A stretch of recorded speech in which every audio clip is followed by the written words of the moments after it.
Good evening and welcome to Hall Zone. My name is Julianna, Caliri, and this week we're taking a look at women in sports to celebrate Women's History Month. Here's the latest in women's sports news tonight. Our topics tonight include ESPN's introduction of Women's Sports Sundays, the Professional Women's Hockey League's first ever game broadcasted nationally, the expansion of the National Women's Soccer League, and ongoing talks between the WNBA and the WNBPA over collective bargaining agreements for the 2026 season. After a sports news recap, we'll have a panel where I'll be joined by Evangeline Rendon and Jackie Ladowski about women in the Olympics, followed by an additional panel led by Evangeline alongside Jackie and Neve Campbell about SHU Women in Sports. I'm Julianna Caliri, and this is Hall Zone.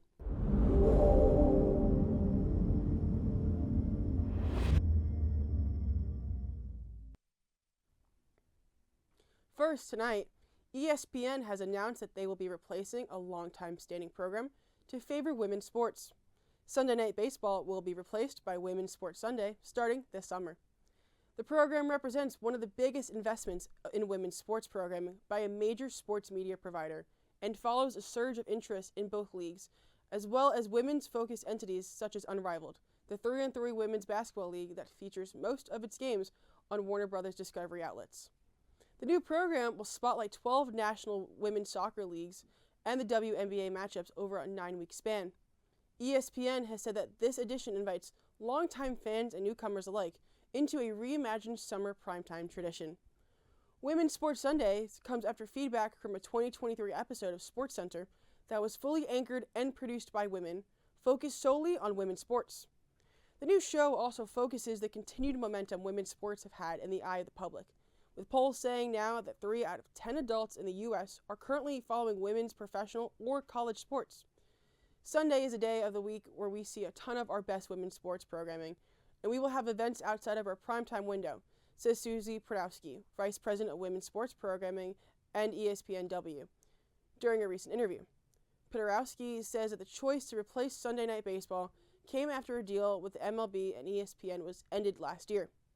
The program will be sponsored by financial firm Ally through a newly created initiative by Disney called Level Up. Level Up will find ways to help advertisers find new, creative ways to use the ad time during women's sports, with Ally designating 90% of their funding to Disney just for women's sports. The ESPN executives say that the company isn't just opening a new front, but hoping that female viewers will visit. We are setting an expectation, says Rosalind Durant, the Executive Vice President of Programming and Acquisition at ESPN. We want it to be a mainstay and part of our sports fans' plans. She says, noting that fans are less focused on whether men or women are playing and more interested in the athletes and the quality of the games. Around 60 ESPN staffers from across the country have been said to be meeting regularly to finalize the development of the program. ESPN plans to announce matchups, talent, and surrounding programming in the weeks to come. Continuing the theme of broadcasting women's sports, the Professional Women's Hockey League, or PWHL, is set to have their first ever nationally broadcasted game on March 28th. This match will be the New York Sirens and the Montreal Victory. The game will be shown on ION at 1 p.m. and broadcasted live from the Little Caesars Arena in Detroit. This game will be available in over 126 million households. This game is part of the PWHL Takeover Tour, where regular season games are played at neutral sites to expand potential markets and increase the league's visibility. Similarly to the new Women's Sports Sunday, Ally Financial is sponsoring this event alongside Scripps Sports. Andrea Brimmer, Ally's Chief Marketing and Public Relations Officer, has said that developing this historic PWHL broadcast with Scripps is the next step in elevating world-class athletes and giving fans unprecedented access.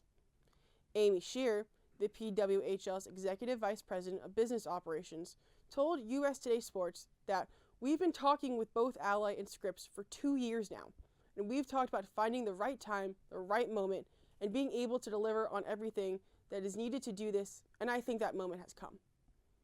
The broadcast comes at a perfect time following the Winter Olympics, where 61 PWHL players participated in women's hockey. 11 of those Olympians will be featured in the broadcasted game. Women's hockey tickets have also reportedly jumped over 50% following the Olympics as well. On April 4th, the league is expected to set another U.S. record with an with a game between the Sirens and the Torrent at Madison Square Garden. In just its third season, the PWHL is approaching 2 million fans and a 20% year-over-year increase average attendance. Stay tuned after this break, and we'll move on to the Women's National Soccer League.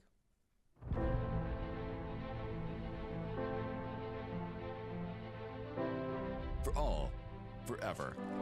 A promise that began 170 years ago and still guides us today.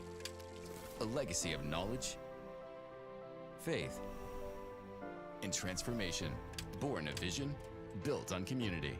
We are one university with one mission, to create an immensity of future good, as Mother Seton once hoped, to prepare minds, to open doors, to lead with compassion. This is Seton Hall. Driven by purpose, united by faith, reason, and possibility. And now, a campaign to elevate every Setonian, for all, forever. A historic goal to touch every corner of our university and every member of our community. We prepare leaders through scholarship. We enrich education through immersive experience and global reach. We strengthen our cornerstones with academic excellence, research, and faith. Because every gift touches every student, today and for generations to come. For opportunity, for discovery, for community. Join us in shaping the next 170 years. For all, forever. A campaign for a greater Seton Hall.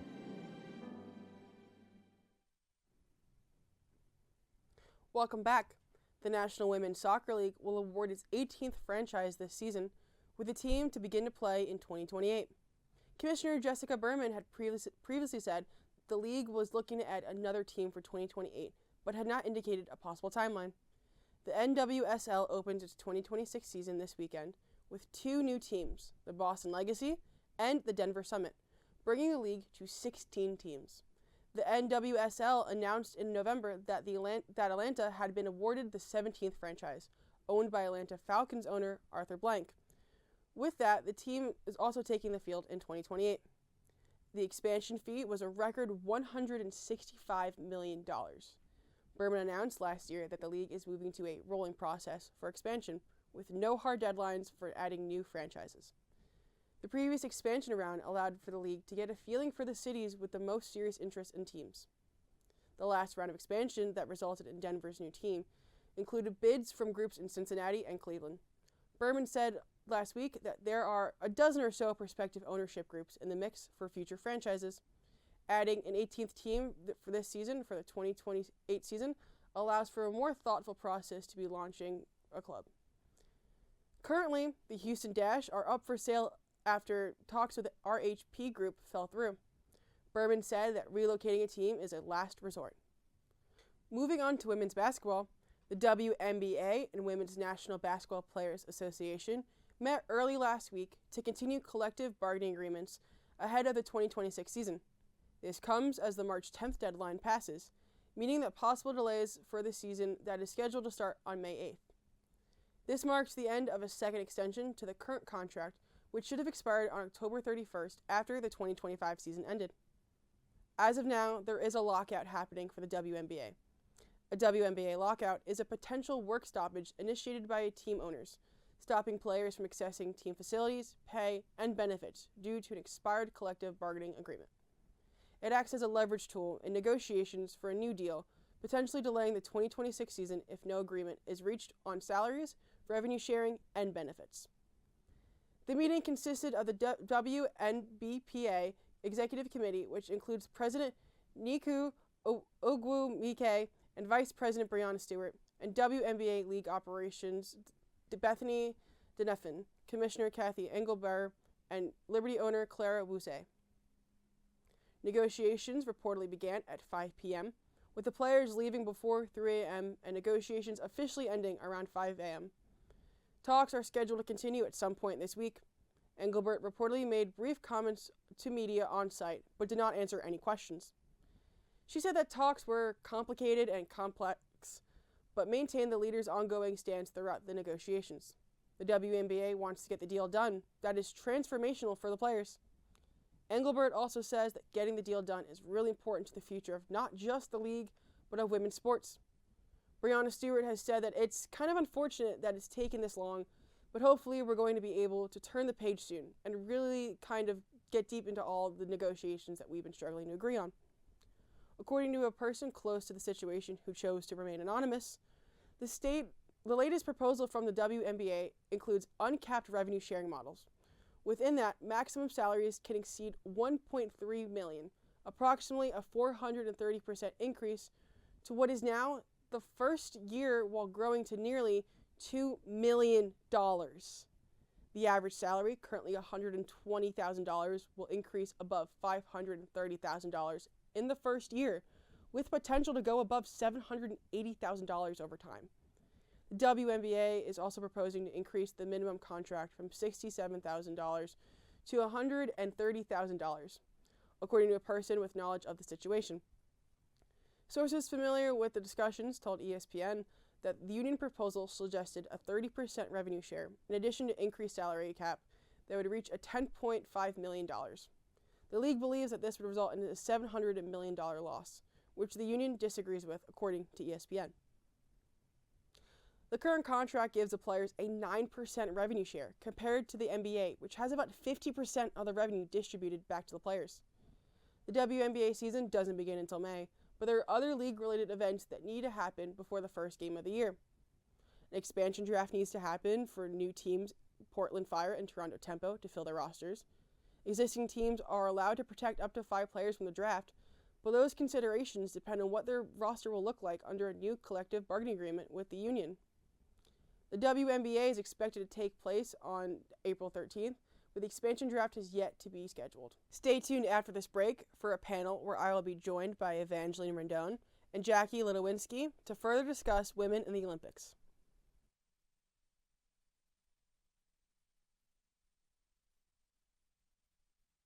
Welcome to our Women in the Winter Olympics panel. I'm Jackie Litowinski, joined by Evie Rendon and Jules Caliri. Guys, we have to talk about how monumental these Winter Olympic Games were. Broke viewership records, huge coverage for NBC. I'm wondering what your favorite moments were, or the key moments for you. I think key is we learned it all in retrospect, right? We're six hours behind? I think it's like 6 or 8, something like that. Enough. And so a lot of what we were seeing was in posts, and so I was seeing things that have already happened, and I think that was really exciting because I got to see things like Megan Kelly's golden goal, or Alyssa Liu's golden medal, or the entire teams for figure skating's golden medal. We haven't won a golden medal in figure skating in like 10 years or something? It's been more than Even a decade. more. Oh my goodness, Yeah. even more. I think it's 2 decades. Even more. 2 decades. Yeah. The point is a while, and I got to just get right to the fun part, you know? I was able to just see the win. And I think that brings into the idea that we're still talking about it, you know? Like, that's really, really big in this day and age. I have kind of had a short life, let's be real here, I'm only 18. But in that short lifespan, I haven't seen people talk about women's sports. I remember 12 years old, I was playing baseball, only girl on the team, one of 3 girls in the league, one of whom was my sister, so does it count? And Kelsey Whitmore was chosen for the Little League World Series, and I remember my dad talking to me about it for hours, because you didn't see women in sports. And I think what Milan Cortina did is we're still talking about women in sports. You know, historically, I feel like we talk about them during the Olympics, we talk about women in sports during the Olympics, and the games end and we stop caring. Yeah.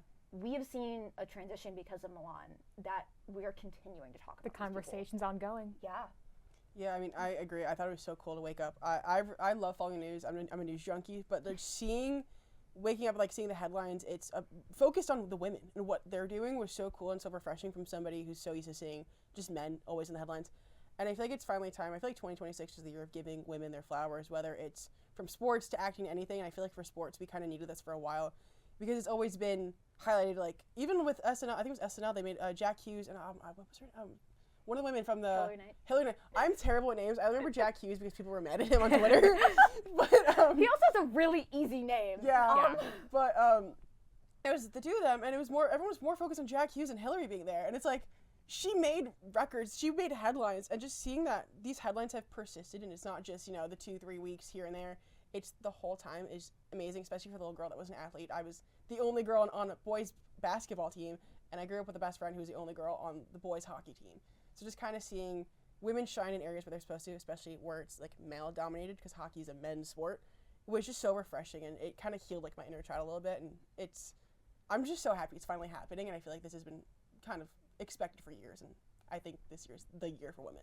Yeah, I especially think that's true. You mentioned Hilary Knight. Mm-hmm. I will say before this year, Hilary Knight is probably the only woman hockey player I could like spit off the top of my head, right? Like she was it. She's Captain America. She is we Captain, all know her. She is Captain America, and she has been my whole life. But I think something that she does really well is she, like you were saying, she gives her flowers. She gives it to everyone around her too, and that's so important to see them supporting each other and what that looks like for them. Yeah, not to mention she was playing on a torn MCL the Oh entire my Olympics. God, yeah. What was the hockey team's like trend with hurting their captains? Why was every captain in the entire tournament injured or attacked at one point or another? Yeah. I feel like just adds to show like how strong women are, because there's been a few women, and we're going to get into it, about women who have been injured before coming into this, or have made epic like recoveries, and they're thriving through it. I feel like a lot of men, it's like they get injured, oh well, they're done, they're out. Well, women kind of persist through it, and I think that's just to kind of show how strong we are, because getting knocked down, maybe like a tear here and there, that's not gonna knock us down. Yeah. And speaking of breaking records, I mean, Hilary Knight did break the points record for these Olympics, and they held their opponents scoreless for over 300 minutes. That's a record in general. Yeah. No gender necessary in that. They broke that record. So I think it's really important that this conversation is ongoing. I think also because Team USA Women won 8 of the 12 golds for the country, and they won over 60% medals, period. So I think that's a part of the reason why the conversation is still going, why we're talking today. It's in the news because they are trendsetters, and we're seeing all of this because they make a huge contribution to the American team, but all teams obviously in these Olympics. So kind of going off of that, I'm wondering, with all of these record-breaking moments, we also have in figure skating, Alyssa Liu, my girl. I love her. So cool. She won the first gold for an American woman in figure skating for over 20 years. Yeah. So it's been that long, and with that, like, what was your reaction to watching her? And immediately, the picture in my head is the idea of that, what is that photo where she's on the podium and the other 2 people next to her and she jumps all the way up in the air. That is immediately what I think of when we talk about Alyssa Liu, and that extreme joy. I wish I could see that from every athlete. I don't care if they're a woman or not. Please, you play a sport for a living. Let yourself enjoy that. And it was so refreshing to see that. Like, she's what, 22, 21? I think she's 21. She's born in 2005. Young. Yeah. Like, that's my point. You shouldn't be like stoic before you hit 25. Like, let yourself have fun with that. And I think that's really what Alyssa Liu brought. And I think we're going to see a nice change in sports and how sports are covered because of that. Because we're allowing people to show emotion in a positive light. I feel like a lot of times you're allowed to cry or be upset if you get silver in a team sport, but you can't celebrate gold too hard. Like, you can only take it a little bit. she was playing for the plot. Like she was there to have fun. I know. She was there to enjoy herself, and I'm so happy she was able to do that. And I wish we get to see more of that, Yeah, and she has that whole comeback story, because she was an Olympic athlete when she was, like, I believe 16 or something. She was younger. And then she retired at 16. And you don't really hear of that. I mean, I know figure skating is a tough sport. I don't know anything about it because I'm terrible at ice skating, but like, hearing her story, how she chose to retire because it wasn't her, I think her coaching staff, everything wasn't going her way. It was making her hate the sport she loved. Very restrictive. Yeah. She took a break, came back, and was like, I'm me again. She came back with all of her crowns on her head with the rings, and she went in with a more of a, I'm here for me attitude. I'm not here for anybody else. And I feel like you kind of need to have that attitude, especially with the Olympics, because yes, you are representing the United States, but I feel like putting so much pressure on yourself will kind of make you crack. I feel like we've seen that in the Summer Olympics and the Winter Olympics for every athlete from every country. There's always think the about one. what Simone Biles did Yeah. when she dropped out for mental health. Like, there are so many times people are just pressured into what they're doing, and they're not allowed to experience the joy, or they're not even allowed to, like, be proud of themselves. Right. That bothers me so much. I couldn't do a third of what these people are doing. Yeah. Like, sometimes I think about it. You were talking about Alyssa Liu retiring at 16. I was Yeah. like, I'm 18. What have I done with my life at this point? If she's in the Olympics and I'm here, like, what does that mean? Her celebration too. She made know. sure all three, her and the other 2 women were, all 3 of them were celebrating equally. They were all sharing each other's joy which I feel like you kind of need that because she's skating for herself, she's skating by herself, it's on her own, but you're all in it together. It's kind of like a sisterhood now. I know supporting everyone. Yeah, they'll have like I know they get tattoos sometimes. They get rings or necklaces after to kind of commemorate it. But seeing that and seeing how the women on the figure skating team came together, like I said, I'm terrible at names, but I think it was Amber Glenn. Yeah, Amber Glenn. She like how she immediately protected Alyssa once it was like because she knows how she kind of cracks under pressure a little bit. Once she kind of got called, she's like, "That's your name." And just the bond between them was so beautiful to see. They gave themselves a nickname. They called themselves the Blade Angels, which I absolutely adore because, frankly, what is like a cooler way to call yourselves? Isabella Vita's from New Jersey. The trio. Yeah. I love I'm that. a Pennsylvania kid, so Yeah, Jersey doesn't yeah. matter as much to me. But You can't say that here. Hey, we go to Seton Hall. Come on. Hey, look, y'all are great, but it's not my hometown. But just the fact that they were like willing to lean into the fun side of this, you don't give yourself a nickname if you're a boring person. Like, I know we're trying to talk about women here, but men's Canadian ice hockey player Nathan McKinnon. Yeah. He was asked about like, oh, you're at the Olympics, are you gonna have fun? He's like, no, I'm here to play hockey. It's like, really? Like, come on, man. Come like, on. Enjoy Every 4 this years. a little bit. Every 4 years. You've never done this before. Take some pride in that.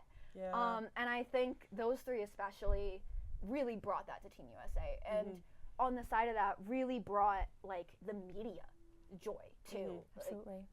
Well, speaking of overcoming, we talked about Amber Glenn a little bit, but I believe she was 26 in these Olympics, which is older for a figure skater. I think she's one of the oldest figure skaters to compete. So she had a really rough short program and then flourished in the free skate. So athletes like her, athletes like Breezy Johnson overcoming injuries, what do you think those stories mean to you, and what do you think they have to say about the kind of endurance that these women have and women's athletes in general? I mean, I feel like there's like the one comparison I always make for people is I think LeBron James is way too old to be playing basketball. But if a woman were to be in the WNBA at the same age, you would look at her and be like, why is she here? And seeing older women who kind of get their, like I said, the big thing is women getting their flowers, and seeing older women especially kind of get recognized for their achievements is great because I feel like the idea of having women be in their prime, you got to be 21, 25, great strength. Having women continue this and keep going is so important because changing the narrative for sure. Yeah. Especially because I feel like women are so expected to kind of, have their short little stint in whatever, sport they're doing. Then from there, get married, have a family, settle down. That's the last you ever hear of them. But seeing these older women who are like, you know what, this is my passion. I'm going to dedicate my life to this. I'm not going to give it up because society expects me to. Is so important, not just for athletes, but for women in general, because we can do anything we set our minds to. I love just seeing other women like flourish, and I think this year, like I keep saying it over and over again, but this year, honestly, 2026 has looked. I don't think any year has looked better for women's sports besides this year. And I love it genuinely. I'm so happy actually for once. Yeah, absolutely. I also think the other side of that is women in the spotlight. We were joking, Hillary Knight is Captain America. Yeah. But Hillary Knight got engaged at these Olympics. Yeah, I forgot. Showing that like you can be this professional athlete and you can still have the family side of it. You can still have the stereotypical feminist part of your life without having to give up the enjoyable parts, without having to give up. And you're still an amazing athlete. Exactly. Like she's still Hillary Knight. Like doesn't matter that she's now a fiancé. It's fiance for both. It's fiance for both. Oops. But like my point is, this Olympics really brought into the light that like there's not sectors of a woman's life. It is all one woman, and I think we really have to carry that going forward for all of society. Yeah, it means a lot to us seeing these whole stories of women and seeing women's sports flourish. I think with that, that'll be all for our Women in the Olympics panel. For our next panel, Evangeline and I will be joined by Neve Campbell to discuss SHU Women in Sports.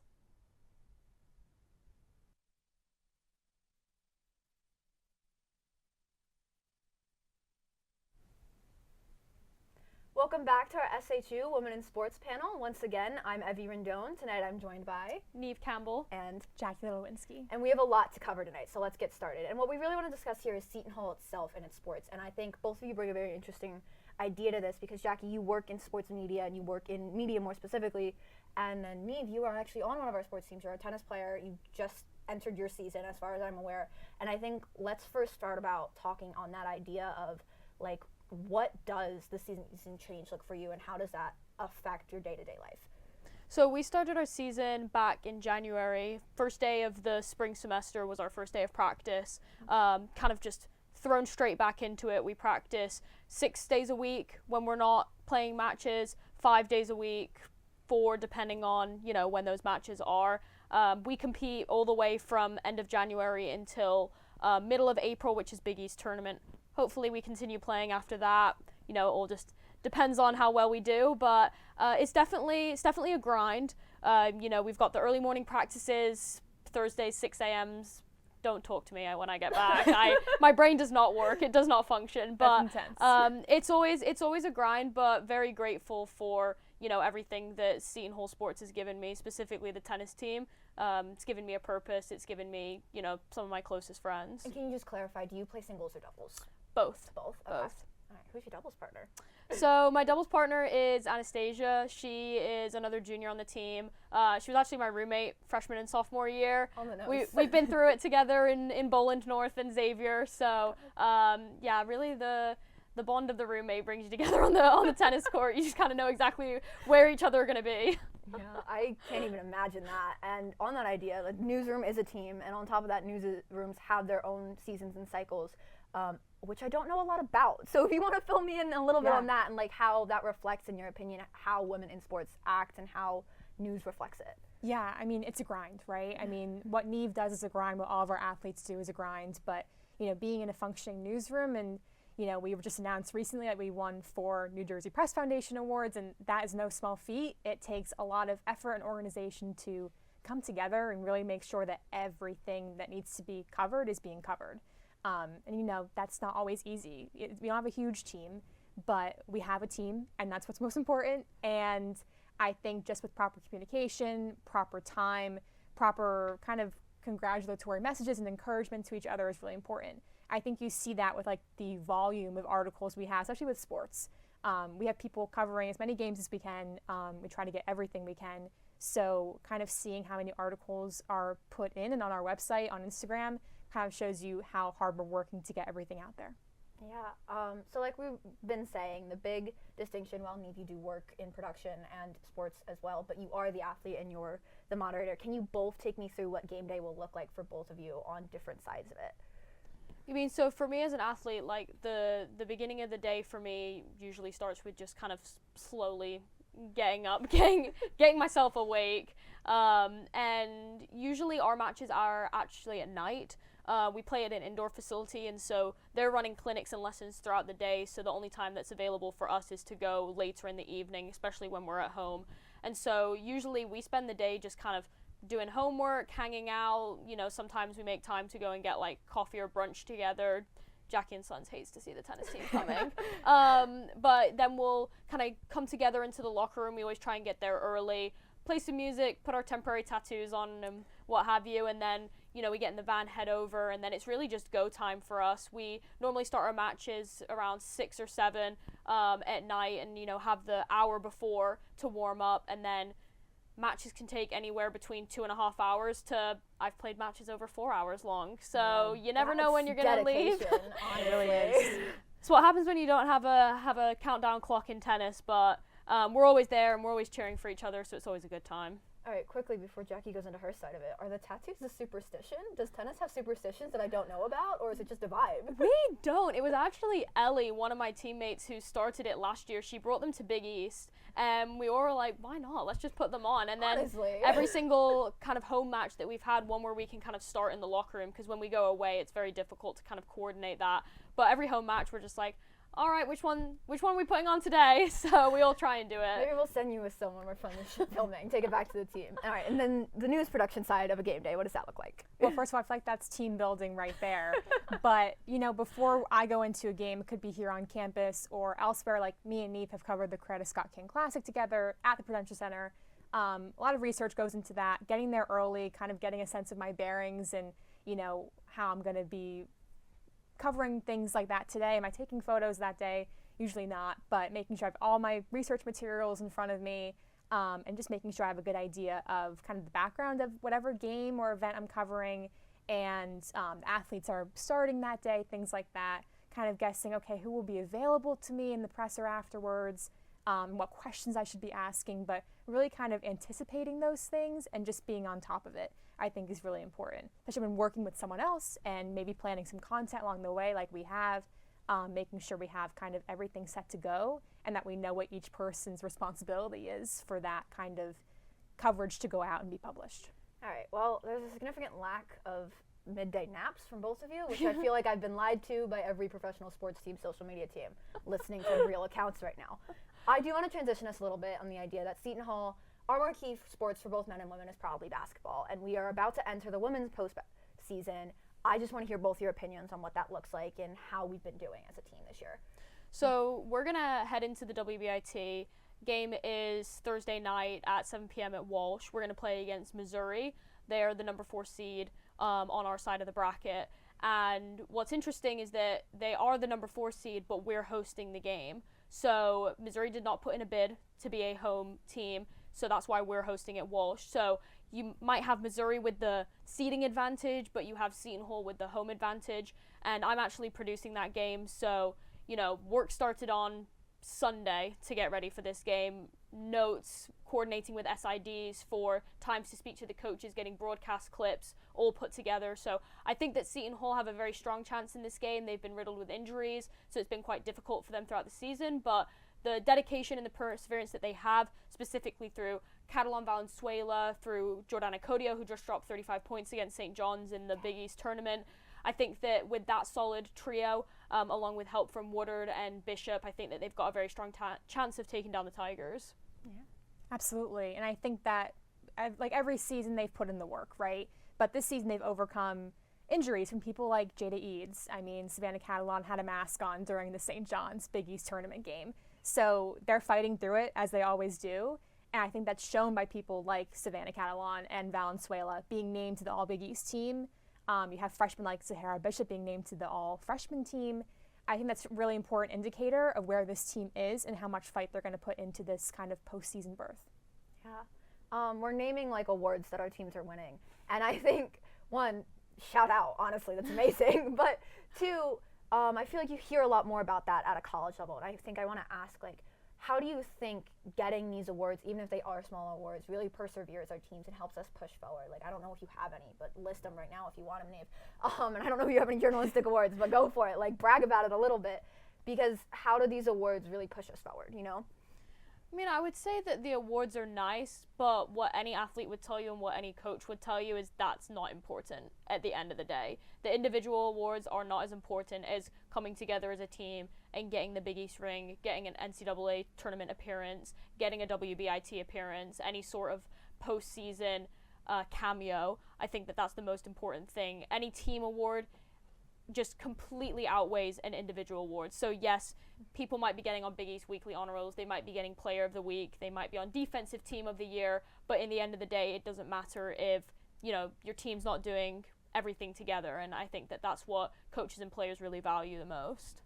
Yeah, I mean, any kind of recognition is an ego boost, and it kind of, I would say, helps me at least kind of continue with what I'm doing, and it means to me that the work I'm doing means something to someone else, but it's really about like what it means to the person. And I think that the harder a person works, they know that, and they bring that with them, their energy the rest of the season or whatever they're doing. I think that these players should be proud of themselves for, I mean, in the women's basketball case, it's being number 3 in the Big East and finishing out strong. So I think that's, again, like being with this team and having those accomplishments as a team, I mean, it means the world to them, I'm sure, and at least for me, it means more sharing it with someone else. Yeah, all right, brag about the whole first. I love that take on life. That is unfortunately all we have today. Again, I want to say thank you again, Neve, and thank you, Jackie, for coming out. And thank you for joining us on this edition of Hall Zone, highlighting women in sports and women's achievements in the field, as it deserves a spotlight not only this month, but every month. Thank you for joining us. This has been Hall Zone.